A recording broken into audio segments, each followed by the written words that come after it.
na tayo dumaan kasi para kaya natin ang view dito sa likod ng Barangay Ubong.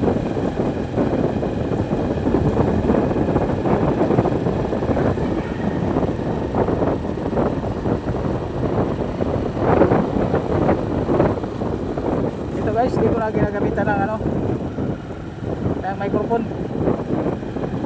Direkta na sa cellphone. Kaya kailangan kong gawin dito ay medyo lakasan ang boses ko para sagap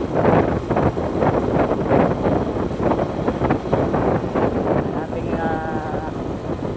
cellphone.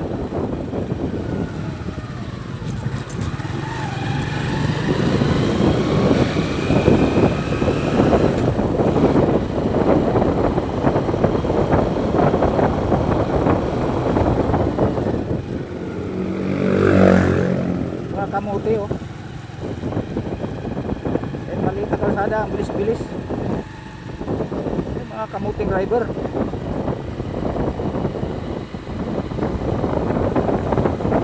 Tika, madala yung oras ako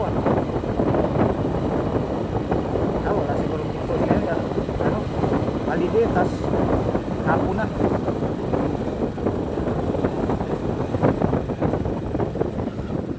Pero pag may checkpoint, iwas na lang tayo.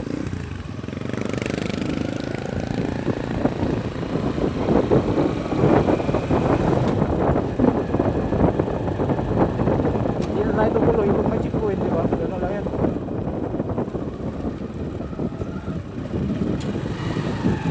Pero palagay ko wala kasi holiday ngayon.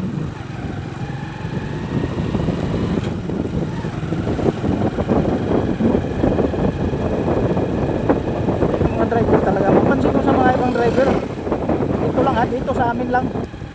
Yung kasada may butas.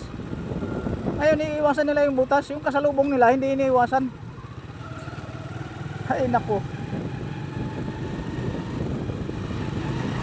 Dito lang sa lugar namin napapansin ko.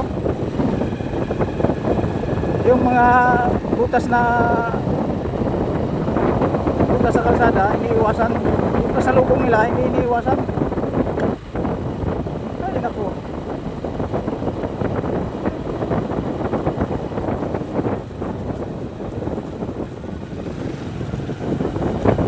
Ikaw na lang iiwas kasi pag hindi mo iiwasan salpukan ngayong dalawa.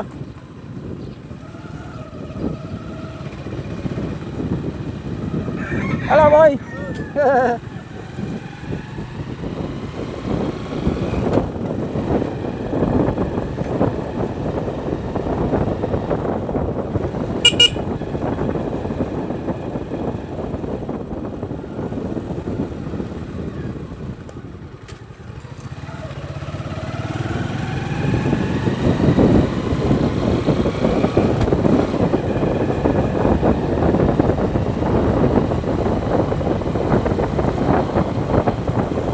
Gabi na guys, mga alas 6 na.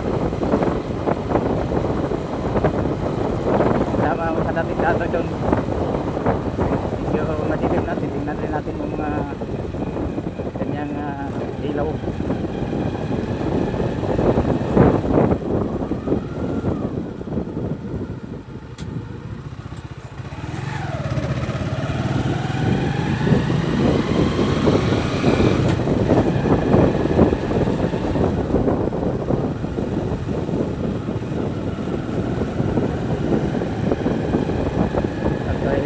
Gas mula dito sa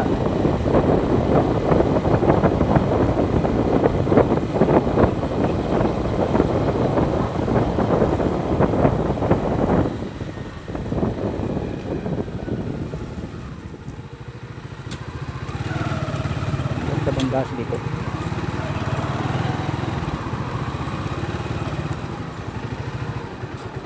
Unleaded.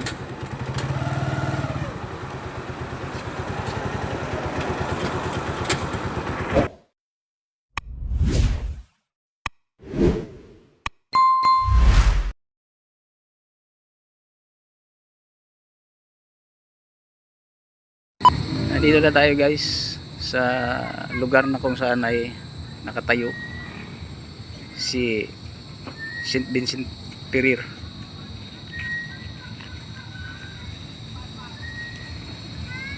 The St. Vincent Ferrer statue in Bayambang, Pangasinan ay tinayo noong Abril 5, 2019. This date also mark the 405 founding anniversary of Bayambang, kasabay ng ika 400 years anniversary ng St. Vincent Church ng Bayambang at sa ika 600 date anniversary of the St. Vincent Ferrer. Ito ay may haba na 50.23 meters na taas. Bamboo sculpture and hold the Guinness World Record for the tallest bamboo sculptured structures support. Okay guys, gumagabi na. Hanggang dito na lang tatapusin ang aking video. At ito'y nagbibigay ng impormasyon patungkol sa St. Vincent Ferrer statue dito sa may bayan ng Bayambang.